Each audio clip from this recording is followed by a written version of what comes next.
నమస్తే, welcome to Telugu రాజ్యం. నేను సిరి. తెలంగాణలో అంటేనే అసలు తెలంగాణని మాట వస్తేనే ఇది ఒక ఉద్యమాల గడ్డ.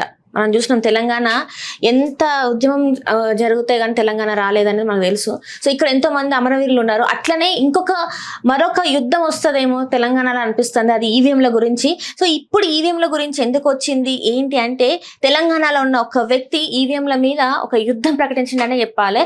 సో ఎవరు ఏంటి అనేది ఈ ఇంటర్వ్యూలో మీకు తెలిసే ప్రయత్నం అయితే నేను చేస్తున్నా. తను ఎవరో కాదు, సంగారెడ్డిలో ఉన్న వీరయ్య యాదవ్ గారు అయితే ఈవీఎంల మీద ఒక యుద్ధం అయితే ప్రకటించిందని మనకి ఇప్పుడు చెప్పుకోవాలి. సో లేట్ చేయకుండా ఇవాళ ఇంటర్వ్యూ అయితే మనం స్టార్ట్ చేద్దాం. నమస్కారం సార్, ఎట్లున్నారు సార్? బాగుంది సార్. ఏంటి సార్ అంటే, తెలంగాణలో మనం అందరం ఒక పోరాటమే చేస్తాం ప్రతిసారి, అన్నిటి గురించి మనకి ఏదైనా కావాలంటే ఖచ్చితంగా మనం పోరాటం చేస్తాం. అయితే ఈ ఈవీఎంల మిషన్ల గురించి మీరు తీసుకున్న ఈ స్టాండ్ ఏంటంటారు? అసలు ఈవీఎంల మిషన్లో ఈ ట్యాంపరింగ్ జరుగుతుంది, ఈవీఎంలలో ఇంత తప్పులు జరుగుతున్నాయని, అక్కడెక్కడో తప్పు జరుగుతాయి అంటే బీహార్ లాంటి ప్లేస్లో తప్పులు జరిగితే ఇక్కడున్న మీరు ఎట్లా స్పందిస్తున్నారు? అసలు దీని మీద మీకు అవగాహన ఎట్లా వచ్చిందంటారు? యాక్చువల్గా ఏంటంటే, మేము ఒక 5-6 ఏళ్ళ నుంచి సోషల్ మీడియాలో కొన్ని వీడియోస్ చూస్తున్నాం, అంటే దీని మీద స్టడీ చేస్తున్నాం. ఈ మధ్య కాలంలో హిందీ ఛానల్స్ దీపక్ శర్మ కానీ, ఉల్టా చష్మా కానీ, 4 PM ఇవన్నీ మన రాజశేఖర్ గారు నాకు అందులోనే తెలుసు. నాకు ఆ దాంట్లో నేను హర్యానా ఎన్నికల్లో రాజశేఖర్ గారితో నాకు మీడియాలో పరిచయం అయింది. హర్యానాలో ఓటింగ్ జరిగిన తర్వాత అవి ఎలా పెంచబడ్డాయి, ఓట్లు ఎలా ట్యాంపరింగ్ అయినాయి, అలాగే వీళ్ళు క్యాండిడేట్స్ సుప్రీంకోర్టుకు ఎలా ఫైల్ చేయాలనే దాన్ని నేను బాగా అబ్జర్వ్ చేశాను. హిందీ ఛానల్లో కూడా మన తెలుగు రాష్ట్రం నుంచి ఇంత బ్రహ్మాండంగా హిందీని వాళ్ళు ఏమంటారు అంటే, చిన్న మిస్టేక్స్ తూటిపుట్టి లాంగ్వేజ్ అంటారు, చాలా బ్రహ్మాండంగా రాజశేఖర్ గారు మాట్లాడతారు. వాళ్ళు బాగా ఎఫర్ట్ చేశారు. నార్త్ వాళ్ళకంటే కూడా రాజశేఖర్ గారు ఎఫర్ట్ చేశారు. అందులోనే నాకు పరిచయం అయ్యారు. ఆ తర్వాత నేను వారిని కాంటాక్ట్ చేయడం జరిగింది. నాకు కూడా అదే భావజాలం ఉంది కాబట్టి, డెమోక్రసీ రావాలంటే ముందు ఈవీఎంలు పోవాలి. మన ఓటు మనం ఎవరికి వేస్తున్నాము, మనం ఏ ఆస్పిరేషన్స్ తోటి వేస్తున్నాము, ఏ క్యాండిడేట్ గెలవాలి, ఏ పార్టీ గెలవాలనే దాని మీదే ఓటు ప్రతి వ్యక్తికి ఓటు ద్వారానే గుర్తింపు ఉన్నది. టాటా అయినా, బిర్లా అయినా, ఆదాని అయినా, అంబానీ అయినా, ఆటో నడిపేవారైనా, కార్మికుడైనా, ఇంకే గొర్రెలు కాసేవారైనా, బల్లు కాసేవారైనా అందరికీ ఒకే ఒక సమానత్వం ఓటు హక్కు వచ్చింది. అది డాక్టర్ బాబాసాహెబ్ అంబేద్కర్ గారు రాజ్యాంగంలో ఈ ఓటు హక్కును పెట్టారు. అంతకుముందు ఓన్లీ ధనవంతులకే ఓటు హక్కు ఉండేది, ఇల్లిటరేట్కు లేకుండే, మళ్ళీ అలాగే ట్రైబల్స్కు, క్రిమినల్స్కు ఉండొద్దు అనే దాన్ని కూడా ఉండే. దాన్ని అంతా కూడా కొత్త రాజ్యాంగం ద్వారా, అంబేద్కర్ రాజ్యాంగం ద్వారా మనకు ఓటు హక్కు వచ్చింది.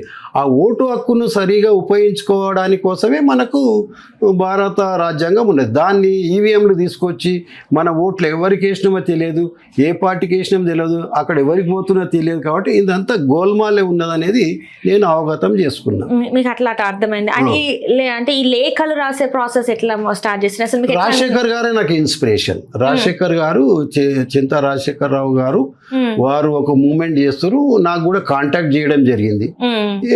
సరే, వారితో నేను కూడా మాట్లాడడం తర్వాత వాళ్ళు PDF పంపారు. సో దాన్ని నేను ఏం చేశానంటే, మొదటగా నేను సంగారెడ్డిలో ఒక 25 మందిని, ఎవరైతే డెమోక్రసీని నమ్ముతారో, ఎవరైతే అంబేద్కర్ భావజాలని నమ్ముతారో, ఎవరైతే ఈ దేశంలో అందరూ సమానం కోరుతారో, ఈ దేశభక్తులు ఎవరైతే ఉంటారో వాళ్ళు ఈ డెమోక్రసీని కాపాడుతారు. మేము అక్కడ పోస్ట్ ఆఫీస్లో, సంగారెడ్డి పోస్ట్ ఆఫీస్లో మేము పోస్టింగ్ చేయడం. తర్వాత గంగారం అనే విలేజ్లో అక్కడ సద్దాం హుసేన్ అనేట ఆయన ఒక సర్పంచ్గా పనిచేసిండు. Attend young dynamic leader Vikram అనే వాళ్ళు ఇద్దరు కలిసి వాళ్ళ ఊరు ఒక 100 మంది లెటర్స్ రాయడం జరిగింది. ఇది మా సొంత ఊరు బొబ్బిలిగామ, అది సింగూరు ప్రాజెక్టుకు దగ్గర అవుతా మునిగిపోయిన ఊరు. అక్కడ కూడా మేము 50 లెటర్స్, అక్కడ కొత్తగా ఎన్నికైనటువంటి సర్పంచ్ ఉమా దేవి గారి కొడుకు మాణిక్ రెడ్డి అండ్ అదర్స్ అందరూ వాళ్ళు కూడా రాశారు. వాటి అన్నిటిని కూడా మేము రోజు రాస్తున్నాం. ఇది పల్లెకి తీసుకుపోవాలి, కాలేజెస్కి కూడా తీసుకుపోవాలి. మేము తెలంగాణ ఉద్యమంలో నేను గ్రౌండ్ వర్క్ చేశాను. నేను 10th పిల్లలకు ఎట్లా తెలంగాణ ఎందుకోసం కావాలి, ఎవరి కోసం తెలంగాణ, నీళ్లు ఏమిటి, నిధులు ఏమిటి, అసలు యాస ఏంటి, భాష ఏంటి, అన్ని సాంస్కృతికంగా కూడా మనం అగౌరవం పరుస్తున్న సినిమాలు అనే విధంగా మనం ఆ క్లాసెస్ చెప్పడం జరిగింది. నేను చాలా ఉద్యమాలు, రాస్తారోకోలు, ధర్నాలు, ఆఖరికి జైలు కూడా వెళ్ళడం జరిగింది. చాలా కేసులు సో ఈ తెలంగాణ భూమి ఏంటంటే ఎక్కడ జరిగినా కూడా స్పందించే గుణం ఈ మట్టిలో ఉంది, ఈ మనుషులలో ఉంది అన్న. అంటే ఇదే ఇప్పుడు మీరు అన్నారు కదా తెలంగాణలో ఇక్కడ ఏం జరిగినా స్పందించే హృదయం ఉన్నదని చెప్పి. అయితే బీహార్లో జరిగిన ఈవీఎంల ట్యాంపరింగ్ ఏదైతే ఉందో ఇక్కడ తెలంగాణలో ఉన్న మీకేంటి సంబంధం అని చెప్పేసి కోర్టు మాట్లాడడం జరిగింది కదా. మరి మీరు అది ఎట్లా అనుకున్నారు? మరి సాధ్యమైతే అనుకున్నారా? ఎందుకు కాదు, ఇప్పుడు నిజానికి మనం ఢిల్లీలో నిర్భయ కేసు జరిగింది, ఇక్కడ దిశ కేసు జరిగింది. వాళ్ళ ఇంటి వాళ్ళకి జరిగిందని ప్రజలు అనుకోలేరు కదా. దేశమంతా స్పందించింది. ఒక దగ్గర ఏ మూలకు ఏదో జరుగుతుంది అనే ఊరుకుంటే అది ప్రజాస్వామ్యం కాదు. మన శరీరంలో ఒక అవయవానికి, ఒక భాగానికి దెబ్బ తగిలితే వదిలేస్తే సెప్టిక్ అవుతుంది, దాన్ని కొట్టేస్తారు, తర్వాత మనిషి ప్రాణమే పోతుంది. డెమోక్రసీని కాపాడవలసిన బాధ్యత అందరి మీద ఉన్నది. ఈ దేశం అనేది ఒక యూనిట్, రాష్ట్రాలు కానీ ప్రాంతాలు కానీ, తర్వాత దేశం అనేది unit. We the people of the India అని ఉంది కాన్స్టిట్యూషన్లో, రాజ్యాంగ పీఠికల్ అది we the people of India that is Bharat అని ఉంది కదా. మనం స్పందించాల్సిన అవసరం ఉంది. ఇది నాకేమవుతుంది అంటే నీ ఇంటి దాకా వస్తుంది రేపు. ఓటే పోతే ఇంకేం అడుగుతావు? ఓట్లు వాళ్ళు వేసుకుంటారు, నీ అవసరమే ఉండదు. నీ ఎంత పాలన వస్తుంది? మరో పుతినో మరో జిన్పింగ్ లాంటి వాడు ఈ దేశానికి ఆ రూపం వస్తే ఇక్కడ డెమోక్రసీ ఉండదు. రైతుల కిసాన్లది ఏమైందండి? కిసాన్లు కూడా అదే కదా, 750 మంది చనిపోయిన తర్వాత 3 నల్ల చట్టాలను రద్దు చేసుకున్నారు. తర్వాత సిఏఏ తీసుకొచ్చి, దట్ ఈజ్ ఎన్ఆర్సి, దాన్ని పెద్ద ఎత్తున ఉద్యమం వచ్చిన తర్వాత మళ్ళీ దాన్ని మూలకు పెట్టారు, అటక మీద పెట్టారు. ప్రతిది కూడా ప్రజలు స్పందిస్తేనే. ఇప్పుడు అరావళి ఉంది, అరావళి ఎన్విరాన్మెంట్ ఉంది. అరావళి పర్వతాలు రాజస్థాన్లోని డెజర్ట్ను ఇంకా పెంచకుండా, ఢిల్లీకి ఈ వాయు కాలుష్యం రాకుండా, ఇసుక రేణువులు రాకుండా ఆపుతుంది. అది ఢిల్లీ, పంజాబు, హర్యానా, రాజస్థాన్ ఈ 4 రాష్ట్రాలను ఆపుతుంది. 300 కోట్ల ఏళ్ల అరావళి పర్వతాలను డబ్బుల కోసమో, ఆదాని కోసమో, అంబానీ కోసమో, ఇంకెవరి కోసమో ఈ ప్రకృతిని అంతా నాశనం చేస్తే మనం ఊరుకుంటే, అక్కడ ఊరూరున ఈరోజు మా ఇంట్లో మా దేవత అంటారు వాళ్ళు. ప్రకృతిని పూజిస్తాం మనం, చెట్టును, పుట్టను, వృక్షాన్ని. మా దగ్గర తెలంగాణలో వేప చెట్టు పోషమ్మని మేము కలశాక పెట్టి ఆ పార్వతీదేవి అంటాం, పోషమ్మ అంటాం. పుట్టకు నాగుల పంచమి రోజు పాలు పోస్తాం. ప్రకృతి దైవం. ప్రకృతి లేనప్పుడు నువ్వెక్కడ ఉంటావు? అందుకోసం మనం ప్రతి ఒక్కరు స్పందించాలి. నేను ఒక్కనే కాదు. ఈరోజు ఇది తెలంగాణ ఉద్యమంలో ఒక దీపం నుంచి ఇంకో దీపం ఎట్లా వెలిగించాలన్నామో, ఒక ఊరు నుంచి ఇంకో ఊరు నుంచి లెటర్ అందరు రాయాలి, పోవాలి. సుప్రీంకోర్టు ఈ మధ్య కాలంలో బీజేపీ వచ్చిన తర్వాత ఈ రాజ్యాంగ సంస్థలన్నింటినీ కూడా వాళ్ళు కబ్జాలోకి తీసుకున్నారు. స్వతంత్ర ప్రతిపత్తి గల ఈడీ కానీ, ఐటీ కానీ, ఎన్ఐఏ కానీ, సిబిఐ కానీ వాళ్ళు రాజకీయ వేధింపుల కోసమే తీసుకున్నారు. ఫర్ ఎగ్జాంపుల్, మొన్న జార్ఖండ్ ముఖ్యమంత్రి 7 ఎకరాలు అక్రమంగా కొన్నారన్నారు. ఆ 7 ఎకరాలు లేదని హైకోర్టు అడిగింది, ఆ కాగితాలు లేవు అన్నారు. మరి లేకుండా ఎట్లా ఈడీ కేసు పెట్టారు? ఆ 3-4 నెలల తర్వాత జైలు పోయిన తర్వాత ఇడిచిపెట్టారు. మరి ఇట్లా ఈ విధమైనటువంటి రాజ్యాంగం ఉంటే, ఈ విధమైనటువంటి పాలన ఉంటే, మరి అంతా వేధింపులకు గురి చేస్తే మరి ప్రజలే ప్రతిపక్షాలు అవుతారు. ప్రతిపక్షాలు ఒకవేళ ఫెయిల్ అయింది అనుకోండి, ప్రజలే ఆ పాత్ర పోషిస్తారు. ఈవీఎంల మీద రాహుల్ గాంధీ ఎస్ఐఆర్ చేశారు బీహార్లో.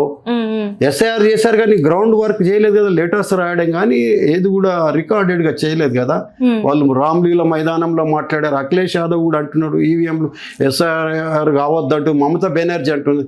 అయినప్పటికీ చెవిటోని మీద శంకు ఊదినట్టే ఈసీ పనిచేస్తున్నది. కాబట్టి ఇది ప్రజా ఉద్యమంగా రావాలి దేశం అంతా. అంటే ఇంతకు ముందు బ్యాలెట్ సిస్టమ్ ఉండే కదా సార్, మనకి ఫస్ట్ లో బ్యాలెట్ సిస్టమ్ ఉండే, అందులోనే దొంగ ఓట్లు పడుతున్నాయి అని చెప్పేసి మనం ఈవీఎంలను తీసుకొచ్చినాం. ఈవీఎంలను తీసుకొచ్చినాక ఇప్పుడు మళ్ళీ ఈవీఎంల మీద మీకు ఎందుకు నమ్మకం లేదు? అసలు ఎందుకు నమ్మని అంటున్నారు మీరు? నేను మొన్ననే ఓటేసి వచ్చాను. ఇప్పుడు బ్యాలెట్ పేపర్ అంటే మనం అక్కడ పేరు ఉంటుంది, గుర్తుంటది, ఆనందం ఉంటుంది మనం ఎవరికి వేసినాం అనేది. మిషన్ లో ఇప్పుడు బ్యాలెట్ యూనిట్ ఉంటుంది, అందులో నొక్కిన తర్వాత ఒక మిర్రర్ వస్తుంది, ఆ మిర్రర్లో గుర్తు వస్తుంది. గుర్తు వచ్చిన తర్వాత ఆ గుర్తు ఏదైతే వివిప్యాట్ యూనిట్ ఉందో అదే పడుతుందని మనకి ఎట్లా తెలుస్తుంది? తెలియదు. మళ్ళీ కంట్రోల్ యూనిట్ ఆయన దగ్గర ఉంటుంది. అందులో చిప్ ఏదన్నా పెట్టిరు అనుకోండి, అందులో ఏం కోడింగ్ ఇచ్చిరు, ఏం ప్రోగ్రామ్ ఇచ్చిరు అనేది మనకు తెలియదు. సో అది సుప్రీంకోర్టు చెప్పింది, మీరు 5% ఓట్లను లెక్క చేయడానికి క్యాండిడేట్లు కొంత డిపాజిట్ చేయాలి. ఆ డిపాజిట్ కట్టిన వాళ్ళు అది కూడా హై రేంజ్ పెట్టారు డిపాజిట్. వాటిని కాకుండా మాక్ పోలింగ్ అంటారు, ఎక్కడైతే తప్పు జరిగిందో ఆ మిషన్ చెక్ చేయాలి. కానీ వేరే దాన్ని ఎట్లా చేస్తే బయట పడితే దొంగతనము ఏదైతే ఉపయోగించిన మిషన్లు ఉన్నాయో అవి చెక్ చేయాలి. దట్ ఈస్ ఫోరెన్సిక్ టెస్ట్ అని మేము అడుగుతున్నాం. రాజశేఖర్ గారు అదే చెప్పారు, ఫోరెన్సిక్ టెస్ట్ చేస్తేనే బయటపడుతుంది అనేది మేము అనుకున్నాం. ఈవీఎంల మీద నమ్మకం లేదు. ఏ దేశంలో ఆ జపాన్ యూనిట్ వాళ్ళు చేస్తున్నారు, ఇక్కడ మనోళ్ళు తయారు అదంతా టెక్నాలజీ అంతా Japan science and technology. HAL BL Bengaluru electronic limited, హైదరాబాద్లోని హెచ్ఏఎల్ చేస్తుంది. ఆ చేసే వాళ్ళకు తెలుసా దాన్ని కోడింగు ప్రోగ్రామింగ్ తెలుసా, ఎన్నికల కమిషన్కి తెలుసా? ఎవరికి తెలియదు. అది మరి ఎవరైనా ఏం చేస్తారనేది ఎట్లా తెలియాలి కదా. అదేమి ఇప్పుడు రాజ్యాంగాన్ని రక్షించేది పార్లమెంటు, అసెంబ్లీ. మరి ఆ రాజ్యాంగం రక్షించే పార్లమెంటు ఎన్నికయ్యే వాళ్లకు మరి ఎట్లా డూప్లికేట్ ఓట్లతో అవుతున్నారా, ప్రజలు వేసే ఓట్లతో అవుతున్నారా, వాళ్ళు ఏ చట్టాలు చేస్తారు అనేది ఇంపార్టెంట్ కదా. కాబట్టి మనం ఈవీఎంలను నమ్మడానికి ఎలాంటి అవకాశం లేదు. అందుకే తిరిగి బ్యాలెట్ పేపర్ అని ఇవ్వాలా. ఇంకోటి మీరు అడిగారు, మంచి ప్రశ్న అడిగారు. అప్పుడు బ్యాలెట్ అంటే బాక్సులు ఎత్తుకొని పోతుండ్రేమో. ఇప్పుడు అంతా ఇది వచ్చింది కదండి, పెరిగింది కదా. ఎవరి దగ్గర సెల్ ఫోన్స్ ఉన్నాయి, సీసీ కెమెరాలు పెడుతున్నారు. అప్పటికిప్పటికి హైదరాబాద్లో 50 లక్షల కెమెరాలు పెట్టిరు. ఇప్పుడు నేరము క్షణాలలో పట్టుకుంటున్నారు. అక్కడ ఉండదు, సిస్టమ్ పెరిగింది, సైన్స్ అండ్ టెక్నాలజీ పెరిగింది. బ్యాలెట్ పేపర్ పెడితేనే సరిగా ఉంటుంది. అప్పుడు కూడా జరిగింది కదా సార్. ఇప్పుడు అప్పుడు తప్పులు జరిగినాయి. అప్పుడు అది అసలు వద్దనే తీసుకొచ్చింది రాజీవ్ గాంధీ గారు కదా. అప్పుడు మనకి అప్పుడు తప్పులు జరిగితే రీపోలింగ్ చేసి ఎక్కడైతే డబ్బా ఎత్తుకపోయారు ఇక్కడ రీపోలింగే జరగదు. ఏ డబ్బాలో జరిగింది, ఏ బూత్లో జరిగింది, ఎవరికి ఓట్లు పడ్డాయి అనేది లేదు కదా. పలానా ఊళ్ళో ఆ డబ్బా ఎత్తుకపోయారు, లేకపోతే సిరా ఓసిరు అనుకుందాం, అక్కడ మళ్ళీ రీపోలింగ్ పెట్టిరు. ఇక్కడ లేనే లేదు కదా రీపోలింగ్ లేనే లేదు బ్యాలెట్ దానిలో, ఈవీఎం దానిలో అక్కడ రీపోలింగ్ జరిగింది. నేను చూశాను కదా, రీపోలింగ్ పెడతారు. ఇందులో రీపోలింగ్ ఎక్కడైనా చెప్పండి. ఈ 11 ఏళ్ళ టైంలో 2004లో ఇంట్రడ్యూస్ అయింది. 4, 9th, 14th అండ్ 28th. మరి ఎక్కడైనా రీపోలింగ్ జరిగిందా? జరగలేదు. కాబట్టి ఈవీఎంలు పోవాలి. ఈ దేశంలో ప్రజాస్వామ్యం బతికుండాలంటే ఈవీఎంలు పోవాలి. నా ఓటు ఎవరికి పడుతుందని తెలియాలంటే ఈవీఎంలు పోవాలి. నేను అనుకున్నన్ని ఎన్నికైందా లేదా అనేది ఇప్పుడు ఇంకో విషయం. మనం చాలా పొలిటికల్ పార్టీస్ మనం ఇక్కడ అవసరం లేదు, కానీ చాలా పొలిటికల్ పార్టీస్కు ప్రజలు తండోపతండాలుగా లక్షలాదిగా జనాలు వస్తారు. కొన్ని పార్టీలకు అసలు వస్తలేరు. వచ్చిన పార్టీలు ఓడిపోతున్నాయి, రాని కుర్చీలు ఖాళీ ఉన్న పార్టీలు గెలుస్తున్నాయి. ఎట్లా? How it is possible? ఏంటిది? దీని వెనుక ఏమున్నది? దీని వెనుక రహస్యం ఏమున్నది? దీని గోల్మాల్ ఏమున్నది? అల్లావుద్దీన్ అద్భుత దీపం అన్నట్టు, లేకపోతే బాలనాగమ్మ సినిమా ఉండే ఎన్టీఆర్ గారిది, నేను కూడా ఎన్టీఆర్ ఫ్యాన్ను. ఆయన బాలవద్ది రాదని ఉంటాడు. ఆ మాయల పకీరు 7 సముద్రాలు దాటితే ఆయన ఎలా చనిపోతాడనే రహస్యం తెలుస్తుంది. ఎలా చనిపోతాడంటే ఆ పిసుకలో దాన్ని పిసికేస్తే ఈయన అక్కడ సముద్రాల మధ్యలో పెట్టిరు. ఆ పిచ్చుకను గొంతు నొక్కేస్తే ఈ మాయల మరాఠీ చనిపోతాడు. అయితే ఇప్పుడున్న బీజేపీ అనేది దానికి జీవం. ఈవీఎంల మిషన్ అంటారా? ఈవీఎంల మిషన్ బీజేపీకి జీవం. వాళ్ళకు యాక్చువల్గా ఉన్నది 22% ఓట్స్ పర్సెంటేజ్ మొత్తం ఇండియాలో. వాళ్ళకి లేదు, అన్ని ఫ్రాడింగే. నార్త్ లో కూడా లేదంటారా? ఎక్కడ లేదు, వాళ్ళకు ఎక్కడ గెలిచే ఓట్లు లేవు. ఎందుకంటే నార్త్ లో ప్రతిసారి గెలుస్తారు. వాళ్ళకి వచ్చినాయి 32% నుంచి 34% అండి. మిగతా అన్ని కూడా ప్రతిపక్షాలు యూనిటీ లేకనో. ఇప్పుడు ఒకటి చేయరు వాళ్ళు, డిలీషన్ అడిషన్ 2 చేస్తారు. డిలీషన్ చేస్తారు వాళ్ళకి నచ్చని ఓట్లను, అడిషన్ చేస్తారు డూప్లికేట్ ఓట్లను. అదొకటే. అది ఎన్నికల కంటే ముందు ఫ్రాడ్. ఎన్నికలు అయ్యేటప్పుడు అన్నిటిని ఈడీని ఉపయోగిస్తారు, ప్రతిపక్షాల మీద సిబిఐని ఉపయోగిస్తారు, అధికార యంత్రాంగాన్ని, వాళ్ళకి నచ్చిన ఆఫీసర్లను వేసుకుంటారు. అది అయిపోయిందా? లేదా పోలింగ్ రోజు మిషన్లను ఖరాబ్ చేస్తారు. ఆ ఖరాబ్ చేసిన దాన్ని మళ్ళీ రీప్లేస్ చేయడానికి ఇప్పటి వరకు ఈసీ దగ్గర 18 లక్షల ఈవీఎం మిషన్లు పోయినట్టు ఒక కంప్లైంట్ ఉంది. అవి ఎక్కడ పోయినాయి? 7 ఉన్నాయి. 18 లక్షలు. 18 లక్షల? ఎస్ 18 లక్షలు టోటల్ ఉత్పత్తి చేసింది 45 లక్షల పైన. ఇప్పుడు యూజ్ అవుతున్న 22 లక్షల పైన. మిగతా ఎక్కడ పోయినాయి? అవి 7 ఉన్నాయి. దొరకబట్టాలి కదా. అవి ఎక్కడ ఉన్నాయి? అప్పుడప్పుడు ప్రత్యక్షం అవుతాయి. అప్పుడప్పుడు వీళ్ళకి ఇంకా తీవ్రవాదులు కూడా ప్రత్యక్షం అవుతారు ఎన్నికలప్పుడు.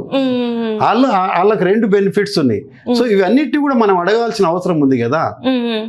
అదే కంపల్సరీ మనం అడగాలి. క్వశ్చన్ చేయకపోతే ఎక్కడ కూడా మార్పు రాదు. అంటే ఇప్పుడు ఈ లెటర్లు ఏవైతే రాస్తున్నారో మీతో పాటు ఇంకెంతమంది రాయడానికి ఇష్టపడతాను? రాస్తున్నారా మరి? ఇష్టం ఉన్నది. వాళ్ళందరూ బ్యాలెట్ పేపర్ కావాలంటున్నారు కదా. మిషన్ల మీద నమ్మకం లేదని నేను అడిగాను కదా. మిషన్ల మీద నమ్మకం లేదు. వాళ్ళ వాయిసెస్ కూడా ఉన్నాయి. మీకు బలవంతంగా రాపిస్తున్నారు? అస్సలు లేదండి, అస్సలు లేదు. ఇప్పుడు మేము ఒక ఊరికి వెళ్ళాము. ఇది బాగుందా అది బాగుందా అంటే మిషన్లు ఎవరికి వేస్తున్నామో తెలియదే. ఇదైతే మేము మంచిగా మేము అనుకున్న వాళ్ళ గుద్దుతూటివి. ఆ మిషన్ ఇక్కడ నొక్కితే అది పో అంటాడు, మధ్యలో టింగ్ టింగ్ అంటే అది మళ్ళీ నిలబెడతారు. ఇదంతా అన్నది. ఎక్కడ కానీ పబ్లిక్ ఒట్టిగానే రారు. అది ఒక పెద్ద ఎత్తున వ్యతిరేకత ఉన్నది ఈవీఎంల మీద. ఎడ్యుకేషన్ పీపులే కాదు, అన్ఎడ్యుకేటెడ్ ఇల్లిటరేట్ కూడా కావాలంటున్నది బ్యాలెట్ పేపర్. మొన్న పంచాయతీరాజ్ ఎన్నికలలో ఇప్పుడు ఇక్కడ ఈ రెండు పార్టీలు మొన్న లోక్సభలో 8 పంచుకోరు. ఎంఐఎం వదిలేసి ఒక పార్టీకి 8 సీట్లు, ఇంకో కాంగ్రెస్కు 8, బీజేపీకి 8 వచ్చాయి. మరి ఇప్పుడు దాదాపు 600 ఎన్నో గ్రామ పంచాయతీలు బీజేపీ గెలిచింది. బీఆర్ఎస్ ఒక 4,000 ఎంత ఉన్నది. అదేమో ఒక 8,000 కాంగ్రెస్ గెలిచింది. మరి ఈ ఓట్లు ఎక్కడ పోయినాయి బీజేపీ వాళ్ళవి? ఇప్పుడు పార్లమెంట్ లో వచ్చిన ఓట్లు ఎక్కడ పోయినాయి? ఇప్పుడు పార్టీకి అంటే ఇది వ్యక్తి మీద ఆధారపడి ఉంటది కదా. ఇప్పుడు జస్ట్ ఏంటంటే ఒక వ్యక్తికి ఒక పార్టీ నుంచి అది సపోర్ట్ ఉంటది కాబట్టి వాళ్ళకి నచ్చిన వ్యక్తికి ఓటు వేసుకుంటారు. ఇక్కడ గుర్తుంటది కదా, పార్టీ గుర్తుంటది కదా. అట్లా చూసుకోవచ్చు కదా, వ్యక్తికి ఇష్టంగా చూసుకోవచ్చు కదా. సింబల్ మీద పడది. కానీ వాళ్ళు ఎవరు సింపథైజర్స్ గెలిచిన వాళ్ళు క్లెయిమ్ చేసుకుంటున్నారు కదా. ఒక పార్టీ కండువా సింబల్ లేదు కానీ కండువా వేసుకున్నారు. ఆ పార్టీ నుంచి సపోర్ట్ వచ్చింది, మా పార్టీ అభ్యర్థి అని చెప్పుకున్నారు. వాళ్ళు కూడా మనం చెప్పుకున్నారు కదా. వాళ్ళు కేరళలో గెలిస్తే మేము మొత్తం మేయర్ గెలిచామన్నారు. ఆడ 40-45 జెడ్పీలలో ఒక్క సీట్ గెలవలేదు కానీ మేయర్ గెలిచామని క్లెయిమ్ చేస్తున్నారు. అదే హౌ ఇట్ ఈస్ పాసిబుల్? ఇప్పుడు ఓడిపోతేనేమో నువ్వు పార్టీ కాదంటావు, గెలిస్తేనేమో మాదంటావు.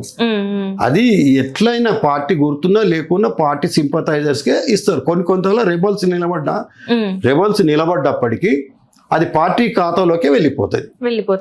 ఇప్పుడు మీరు చూడండి, మీరు నెక్స్ట్ ఎంపీటీసీలు వస్తాయి కదా, సేమ్ వేరియేషన్ ఉంటుంది రిజల్ట్ ఒక 10%. ఇప్పుడు వచ్చే అవకాశం ఉందంటారా మరి? ఎంపీటీసీ జెడ్పీటీసీ ఎలక్షన్స్ వాళ్ళ క్యాండిడేట్లు లేరు. రూరల్ ప్రాంతంలో క్యాండిడేట్స్ లేరు. ఓన్లీ అర్బన్ ఏరియాలో కొంత భావోద్వేగాలు, విద్వేషాలు రెచ్చగొట్టడము, ఈ దేశ సమస్యల మీద ఉండదు, నిరుద్యోగం మీద ఉండదు.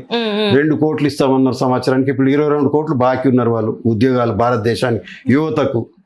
అట్లనే మెట్రో 100 స్మార్ట్ సిటీస్ చేస్తామన్నారు. ఎక్కడ చేసారు తెలియదు. ఉంటే గుజరాత్లో ఉండొచ్చు స్మార్ట్ సిటీసు. ఇంకా వేరే విషయాలు వస్తే రోడ్లు అనేది నిరంతర ప్రోగ్రామ్ డెవలప్మెంట్, అవన్నీ వాళ్ళు చెప్తారు. ఇక్కడ జిఎస్టీ ట్యాక్సులు దాదాపు 35-40 లక్షల కోట్లు వసూలు చేస్తారు రాష్ట్రాల నుంచి. తగ్గించినారు కదా, తగ్గించిన ఏదో కొంత తగ్గించారు, మళ్ళీ రేట్లు పెంచిరట. అది దాని మీద కూడా గోల్మాలే ఉంది. అంటే ఇప్పుడు ఒక వస్తువు యొక్క రేటుని తగ్గించి మీదిని తగ్గించారట. ఇప్పుడు ఎలక్ట్రానిక్ ఉంది అనుకోండి, దాని జిఎస్టీ తగ్గించి దాని వాల్యూని పెంచారట. అది కూడా గోల్మాలే కదా, వాళ్ళ కంపెనీస్కు లాభం జరుగుతుంది. సో వీళ్ళు ఇప్పుడు ఇవన్నీ తీసుకుంటారు. ఇది ఈస్ట్ ఇండియా కంపెనీ లాగా వసూలు చేయడం. రాష్ట్రాలకు ఇస్తే మేము ఇచ్చినాం, మీరు ఎక్కడికి వెళ్ళి ఇచ్చారు? మీరు ఇచ్చింది ఏంది? తీసుకున్నది ఎక్కువ, ఇచ్చుడు తక్కువ. ఇక్కడ కూడా ఈ ఉద్యమం ఏదైతే జరుగుతుందో ఇది నా ఉద్యమమో రాజశేఖర్ రావు గారి ఉద్యమమో కాదు. పొలిటికల్ పార్టీలే ఈ దేశాన్ని మారుస్తాయి రాజకీయ అధికారం ద్వారా. Political power is the master key అన్నారు డాక్టర్ బాబాసాహెబ్ అంబేద్కర్. ఆ చివరికి కుల సంఘాలైనా ఏదైనా వాళ్ళు అడుకున్నాడు రాజకీయ పార్టీల దగ్గరికి పోయి అడుకుంటారు. పొలిటికల్ పవర్ ఏదైతే ఆశిస్తాయో ఆ పార్టీలు సక్రమంగా ఎన్నికలు జరగాలనుకుంటున్నాయో అవన్నీ కూడా ఈ ఈవీఎంలు వద్దని, ఎస్ఐఆర్ ఏదైతే ఉందో ప్రక్రియ, అలాగే ఈ మొన్న జరిగిన వాటిని ఫోరెన్సిక్ టెస్ట్ చేయాలని వీళ్ళంతా డిమాండ్ చేయాలి. డిమాండ్ చేయకపోతే రేపు ఈ దేశంలో రెండు పార్టీలు ఉండాలని అనుకుంటాయి అనుకుందాం. సో ఒకటి బీజేపీ, ఒకటి కాంగ్రెస్ జాతీయ పార్టీలు, మిగతా పార్టీలన్నీ కూడా మింగేస్తాయి. ఫర్ ఎగ్జాంపుల్ బీజేపీ తోటి దోస్తానా చేసినటువంటి మొదటి పార్టీ అకాలీదళ్ ఏడున్నది ఇప్పుడు పంజాబ్లో క్లోజ్ అయింది. అస్సాం గణ పరిషత్ మహంతి ఉండైన ఆ విద్యార్థి నాయకునిగా ఆయన ఆ పార్టీ అస్సాం గణ పరిషత్ లేదు. మహమూదా ముఫ్తీ పార్టీ కాశ్మీర్లో పోయింది. అట్లనే జనతాదళ్ ఎస్ పోయింది దేవగౌడది. అట్లాగే ఇక్కడ ఒరిస్సాలో బీజు జనతాదళ్ ఏదైతున్నదో దాన్ని మింగేసారు. అలాగే జగన్ తోటి దోస్తాను చేసి బిల్లులకు సప దాన్ని మింగేసారు. ఇక్కడ కూడా అదే జరిగింది. సో వాళ్ళు మొదట ఏం చేస్తారంటే మొదట చేయగలుపుతారు, తర్వాత భుజం మీద చేస్తారు, తర్వాత తల మీద వామనులాగా తొక్కేస్తారు. కాబట్టి అన్ని పొలిటికల్ పార్టీలు అవేర్ కావాలి. వాళ్ళకి బలమే లేదు. తమిళనాడులో పోయి మేము గెలుస్తామంటారు. మమతా బెనర్జీ దగ్గర మొన్న సాగు తప్పి కన్నులొట్ట పోయి వచ్చి మేమే అధికారం వస్తాం 200 సీట్లను 70కి వచ్చి ఆడవై మేము గెలుస్తామంటారు. వీళ్ళకు ఉన్న ధీమా ఎక్కడిది? ఎవరెవరి ఎలక్షన్ కమిషన్కి అధికారమే లేదు రాజ్యాంగ పరంగా ఎస్ఐఆర్ చేసేది. మొన్న సుప్రీంకోర్టులో తాజా ఆర్గ్యుమెంట్స్ ప్రకారము కపిల్ సిబ్బల్ కానీ మను సింగ్ కానీ ఇదే చెప్పారు, వాళ్ళకి అధికారమే లేదు. లేని దాన్ని ఎట్లా చేస్తారా? చేయొచ్చు. ఒక కాన్స్టిట్యున్సీలో కొంత మేరకు కొంత భాగాన్ని రివ్యూ చేయొచ్చు, కానీ ఎస్ఐఆర్ టోటల్ మాసివ్గా చేయడానికి వీల్లేదు. అది రాజ్యాంగ విరుద్ధము అని చెప్పారు. వాళ్ళకి లేని అధికారాన్ని మేము ఎలక్షన్ కమిషన్ ఉన్నది ఇంక్లూజన్ చేయడానికి, ఎక్స్క్లూజ్ చేయడానికి కాదు. చనిపోయిన ఓట్లు ఏ ఊరికి పోయినా ఎవరు చనిపోయినారని చెప్తారు. మరి ఇక్కడ బీహార్లో ఎంతమందిని పట్టుకున్నారు? 8 కోట్ల మందిని చేశారు. 8 కోట్ల మంది డాక్యుమెంట్ తెమ్మన్నారు. ఎంతమందిని ఇబ్బంది పెట్టారు? ఆడ దొరికింది ఎంతమంది? 300 మంది అంట. ఆ 300 మంది కోసం 8 కోట్ల మందిని ఎందుకు హైరాణ చేశారు? అక్కడ ఒక దిక్కు ఫ్లడ్స్, ఒక దిక్కు ఇల్లిటరేట్, ఒక దిక్కు వలస కార్మికులు. వాళ్ళు ఎన్ని జిరాక్స్ సెంటర్లు తిరగవచ్చు, ఎన్ని ఆఫీసులు తిరగవచ్చు, ఎంత చేయొచ్చు? అది కూడా ఏంది, మళ్ళీ 10,000 ఎలక్షన్ నడిచే టైంలో ఎలక్షన్ కమిషన్ నియమావళికి వ్యతిరేకంగా, ఎన్నికల నియమావళికి వ్యతిరేకంగా వాళ్ళు డబ్బులు వేసి దాదాపు 33,000 కోట్ల రూపాయలు 1 yearలో వాళ్ళు ఖర్చు పెట్టింది బీజేపీ. ఆ విధంగా వచ్చారు వాళ్ళు. ప్రజాస్వామ్యయుతంగా ఒక పార్టీ ఏం చెప్పాలంటే మేము ఇవి పనులు చేసాము, ఇన్ని చేయగలిగాము, రేపు రాబోయే కాలం ఇది చేస్తాము, మాతో ఏమైనా తప్పులుంటే క్షమించండి అని అడగాలి. కానీ నువ్వు పనులు చేసిన ప్రోగ్రెస్ రిపోర్టే లేదు నీకు. ఒక క్లాస్లో చదివిన విద్యార్థికి నెక్స్ట్ ప్రమోషన్ కావాలంటే ప్రోగ్రెస్ రిపోర్ట్ ఉంటుంది. బీజేపీకి ఎన్నిసార్లు ఎందుకు ఇవ్వాలి? ఇప్పటికి ఎక్కువైపోయింది. ఇప్పుడు అరావళిని మింగేస్తారు, భూములను మింగేస్తారు, సముద్రాలను మింగేస్తారు, నదులను కబ్జా చేస్తారు, రాముని పైసలు మింగేస్తారు. ఒక దిక్కు రాము రథ్ అయోధ్యలో పెట్టిన దానికి రామరథ్ ఏదైతే రోడ్ ఉందో 1 కిలోమీటర్కి 65 కోట్లు టెండర్. ఆ రాముని గుడి చుట్టంతా కూడా వీళ్ళే టాటాలు, బిర్లాలు, ఆదాని, అంబానీలు ఉన్నారు. ఈ విధంగా జరుగుతున్నది. ఇప్పుడు దేవుని పేరు మీద దేవుడు అందరికీ భక్తే. రాముడు అంటే మనకు భక్తే. శివుని మొక్కుతాం, మేము పోషమ్మని మొక్కుతాము, బోనాలు తీస్తాము, శాఖలు పెడతాము, కోడిని కోస్తాము. 33 కోట్ల దేవతలు మన హిందూ సాంప్రదాయంలో. ఎవరి ఇష్టం వాళ్ళది. డైవర్సిటీ ఉంటుంది. ఈ ఫలానా వ్యక్తిని మొక్కాలే. మోనోపాల్ ఎందుకు? మతంలో మోనోపాల్ ఎందుకు అంటే ఇక్కడ తీసుకొస్తున్నారు కదా సార్ చాలా వరకు. ఇప్పుడు మత రాజకీయాలు చేయొద్దు అంటారు, కానీ మత రాజకీయాలు చేస్తూనే ఉన్నారు. కుల రాజకీయాలు చేయొద్దు అంటారు, కుల రాజకీయాలే చేస్తాను. ఈ మన కులస్తుడు మన కులం మనిషి నిలుస్తుంటాడు, మన కులం ఓట్లన్నీ వీళ్ళకే పడాలని చెప్తున్నారు. మన మతం గొప్పదంటే మతం గొప్పదని చెప్పేసి ఇప్పుడు చూస్తున్నాం కదా. గత 10-11 సంవత్సరాల నుంచి వెళ్ళి మత విశ్వాసాలు, ఎవరి మత విశ్వాసాలు వాళ్ళకు ఉంటాయి. తన మతాన్ని తను ప్రేమించుకో, ఇతర మతాలను కూడా మంచిగా చూడు. కానీ కాదంటున్నారు, పరమతం కాదంటే ప్రేమించడం తప్పు అంటున్నారు కదా. యాంటీ నేషనలిస్టులు అంటున్నారు కదా. యాంటీ నేషనలిస్ట్ వాళ్ళు. అసలు ఈ దేశం అంటే దేశము 500 సంస్థానాలు, 500 రాజ్యాలతో నిర్మాణం అయి ఉన్నది. This is not central government, it is called union government. Federal system ఇది. తమిళము, కన్నడ, మలయాళము, తెలుగు, తెలంగాణ, మరాఠీ, గుజరాతీ, అస్సామీ, బెంగాలీ, ఉర్దూ, హిందీ ఇవన్నీ ఉన్నాయి. డిఫరెంట్ కల్చరు, డిఫరెంట్ వేష భాషలు, డిఫరెంట్ ఆహారము తింటారు, డిఫరెంట్ దేవతల మొక్క. ఒక దగ్గర ట్రైబల్ దేవతల మొక్క జంతు బలి ఇస్తారు, సార తాగుతారు, ఒక దగ్గర నైవేద్యం పరమాన్నం పెడతారు, ఒక దగ్గర ఇంకో దగ్గర పాలు పోస్తారు. ఇవన్నీ డిఫరెంట్. అందరం పూలగుత్తిలాగా ఉన్నది. ఈ పూలగుత్తి కాకుండా ఒకే కలరు పూలు అంటే అది నష్టమైపోతుంది. అందరం కలిసిమెలిసి ఉండాలి. లాస్ట్కు మనిషి ఏంది, పుడతాడు చస్తాడు, మంచి కోసమే కదా. స్వర్గం ఉన్నదా లేదా అనేది తర్వాత సంగతి. భూలోకమే స్వర్గం, ఇక్కడనే అనుభవించాలి. మంచి కానీ చెడు కానీ భూలోకంలో అనుభవించాలి. అన్ని మతాలు అవే చెప్పినాయి. బైబిల్ ఏం చెప్పింది, ఈరోజు క్రిస్మస్, హ్యాపీ క్రిస్మస్ మీకు, నీ వలని నీ పొరుగు వారిని ప్రేమించమని చెప్పింది. భగవద్గీత కృష్ణుడు ఏం చెప్పిండు, మాధవ సేవయే మానవ సేవ, మానవ సేవయే మాధవ సేవ అన్నాడు. నన్ను మానవునికి సేవ చేస్తే నాకు చేసినట్టు అని చెప్పిండు. ఖురాన్ ఏం చెప్పింది, జకాత్ కర్ అంటే దానం చేయన్నాడు. పడోసియకు రక్షాకర్ అన్నాడు.